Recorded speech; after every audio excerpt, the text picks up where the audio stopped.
A year of profound events and exponentially increasing concerns about the horizon that lays before us. Can we as a society collectively rise above all the forces and factors that are doing their best to control, blind, and silence us?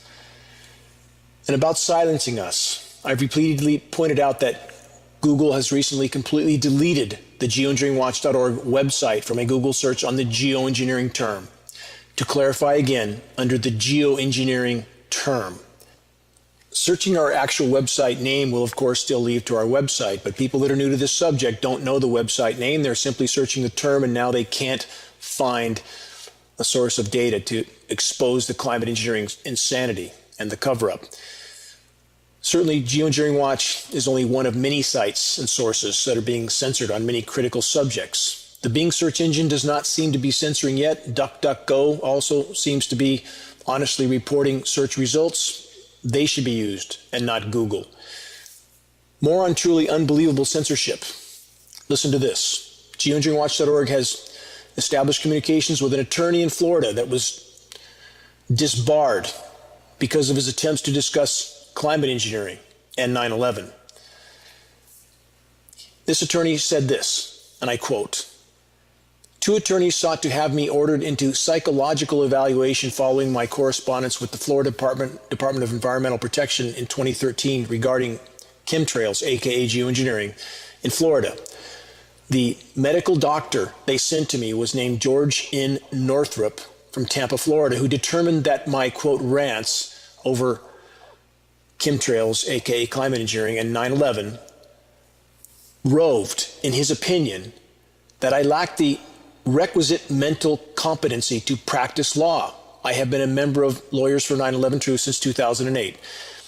Jeffrey Brown," he went on to say this, "Jeffrey Brown is the state of Florida environmental protection attorney who informed me that, quote, chemtrails are harmless water vapor, just contrails, and that my, quote, chemtrail assertion was proof of my mental incompetency."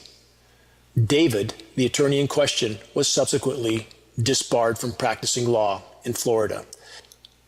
Stop for a moment to consider the depth of insanity that our so-called society has descended to, that a courageous attorney who is willing to acknowledge the inarguably occurring climate engineering atrocities in our skies, atrocities which mountains of science, film, and photo records confirm, was stripped of his right to practice law in Florida.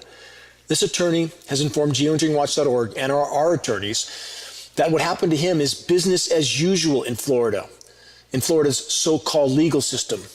One more update along the same theme. I was invited to a conference call last week that included a Department of Commerce employee, Department of Commerce who geoengineeringwatch.org attorneys are suing to get our Freedom of Information Act requests, by the way, from NOAA. This DOC employee informed me and others on the call that she and others in the Department of Commerce have been told by their superiors that, yes, climate engineering is in fact ongoing. They were told that it is for the greater good and that the subject is absolutely not to be discussed openly. I'm attempting to produce a follow-up report from this individual. Then there is the National Oceanic and Atmospheric Scientist that once told me to my face, quote, "We all know about it," referring to climate engineering. She said, "We are absolutely alarmed, but we have no First Amendment protection. We don't know what to do." And now, for the record, there is also an illegal federal gag order on all National Weather Service and all National Oceanic and Atmospheric Administration employees. An illegal federal gag order. Question: why do so-called educated societies willfully conform to atrocities like forced vaccinations, fluoridated water, chemical-laden foods, endless wars of aggression abroad, catastrophic climate engineering operations, and countless other assaults on our health and the web of life on which our lives completely depend? Why are so many willing to conform to such insanity? Why are so many prone to blindly follow what they have chosen to perceive as legitimate authority, or what they have, without any objective investigation, mistakenly chosen to believe is a legitimate source of information and/or conclusions? In regard to blind and all too often immoral obedience to perceived authority, The so-called Milgram experiments were an alarming testimony of the prevalent human propensity to commit clearly immoral acts, so long as the individual committing those acts believed the acts were requested or approved by an authority figure or source. Although I've addressed the Milgram experiments in the past, I wish to go into more details now because it is completely pertinent to our unraveling society, our collective insanity that we now find ourselves immersed in.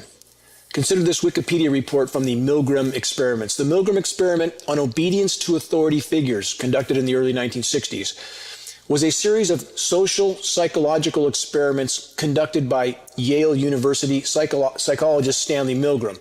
The experiments measured the willingness of study participants, which were men from a diverse range of occupations and with varying levels of education. These subjects were pressed to obey an authority figure who instructed them to perform acts conflicting with their personal conscience. Participants were led to believe that they were assisting in an unrelated mock experiment in which they had to administer electric shocks to a, quote, learner, a test subject. These fake electric shocks gradually increased to levels that would have been fatal had they been real. The experiment found, unexpectedly and alarmingly, that a very high proportion of men would fully obey the completely immoral instructions given to them by what they imagined to be a legitimate authority figure. A more recent human behavioral study similar to the Milgram study was conducted more recently in 2015. The new study concluded that the majority of individuals in modern societies are even more prone to unquestioningly follow immoral instructions from individuals or institutions that they believe to be legitimate authorities. Question: how far have we digressed as a species, as societies? Another question: how many have willfully abandoned their greatest gifts, their senses of reason, virtue, and morality, in exchange for a false sense of security that for many comes with the feeling that they are an accepted member of a group? Should this be described as herd conformist mentality? The website behavioralscientist.org asks this question: did Milgram's experiment demonstrate that humans have a universal propensity to destructive obedience, or that they are merely products of their cultural movement? But what if we ask this question? What if the scales can be tipped in the opposite direction? What if the majority sense of morality and responsibility to the whole can actually be awakened? The behavioralscientist.org report comes to the following conclusion, quote, given social support, most subjects refused to continue to administer shocks in the Milgram-like experiments, suggesting that social solidarity serves as a kind of defense against destructive obedience to authority. How destructive is that obedience at this critical moment in time? Again, we've reached the end of 2018. What will the world look like by the end of 2019? If an honest and unvarnished investigation of the converging catastrophes we collectively face is conducted, the horizon before us looks dim indeed. If we remain on the current course with the current societal conformity to a criminal power structure and the current behavior from society, near-term planetary omnicide, human extinction, environmental extinction, that's our destination. But here's a question. As global conditions worsen rapidly, is it at least possible that a significant percentage of the human race will make the decision to rise to the occasion when they are faced with the collapse of the paradigm that they formerly knew? Will that force a wake-up if we plant the seeds of awakening with a significant number of the population so that as their world collapses, they understand what happened and why? Will a significant percentage of the human race become willing to come to the conclusion that we, the current generation, do not have the right to loot, plunder, and pillage the planet until there is virtually nothing left, thus leaving little more than a lifeless ball of rock orbiting around an insignificant star for our posterity, thus eliminating any chance of future generations even to be born. Again, question, do we, the current generation, in the desperate attempt to maintain our current paradigm of planetary plunder, have the right to rob future generations of any future whatsoever? Answer, we do not have this right. It is our collective responsibility to do everything in our power to preserve what is yet left of Earth's formerly thriving web of life. We cannot, we must not continue to take our miracle planet for granted. All of the great spiritual traditions teach us that it is, in fact, our absolute responsibility to be good stewards of this gift of life and of the entire web of life on which our individual lives completely depend.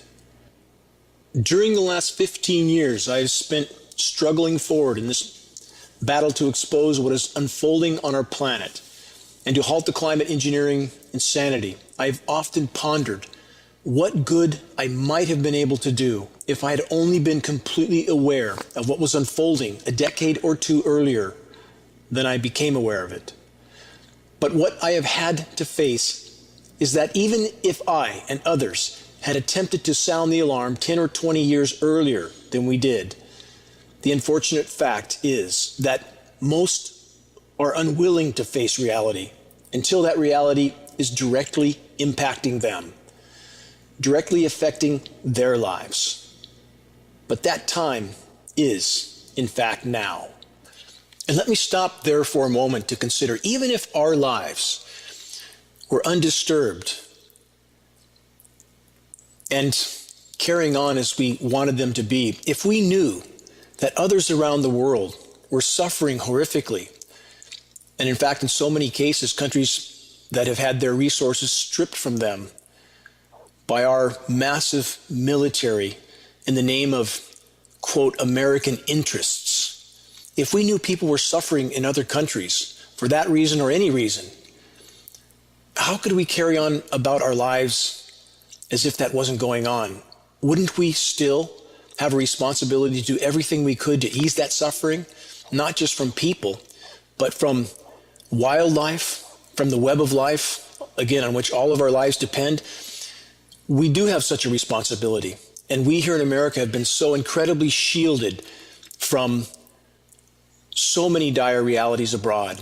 It just seems like images on a television screen that don't really affect us, but that's not true. We will sink or swim together. Again, in the words of Jacques Cousteau, not only have we forgotten that we are one people, but we have only one planet. And that's an inarguable truth. I don't care what you think of Mr. Cousteau. The truth is the truth, and that is the truth. Period. Our collective challenges are not somewhere out on the horizon. No. Converging cataclysms are kicking in the front door now. The storm is upon us. Exactly how it unfolds still very much depends on what we collectively do or don't do. Before pressing on with this broadcast and the breaking frontline headline reports covered in it, including very recent study data on just how harmful the nanoparticulates from climate engineering fallout are for all of us. Particulates in our breathable air column, which each and every one of us are inhaling with every breath we take. I'll get to that report. But first, I want to express at this end of 2018 and beginning of 2019, I want to express my deepest and most sincere gratitude to each and every individual who has summoned the courage to face the gathering storm head on. I want to express my deepest appreciation to every single individual who has chosen to rise to the occasion, to question and investigate the countless official lies and associated crimes. My thanks to every individual who refuses to be a mindless order follower like those that were exposed by the Milgram experiments. Consider this: to thine own self be true. We must answer to our own calling of conscience. Numerous breaking and dire frontline reports to cover. Stay tuned. This is Dane Wiginton. You're listening to the Global Alert News Hour, episode number 177 for December 29th, 2018. This is a commercial-free program brought to you by geoengineeringwatch.org and paid for by geoengineeringwatch.org. This news hour is broadcast throughout Northern California on 1670 AM, 104.9 FM, and 105.7 FM, Saturday mornings from 6 a.m. to 7, and now rebroadcast also Sunday mornings, 6 a.m. to 7. Global Alert News is rebroadcast also on the East Coast by the PRN Radio Network on Wednesdays at 2 p.m. Eastern Time. Recordings of this broadcast can be found at geoengineeringwatch.org under the recent top stories and radio sections. If you're aware of any radio station that may be willing to pick up this commercial-free Global Alert News Hour, please let us know. We will gladly provide the downloads of our broadcast to other stations for free.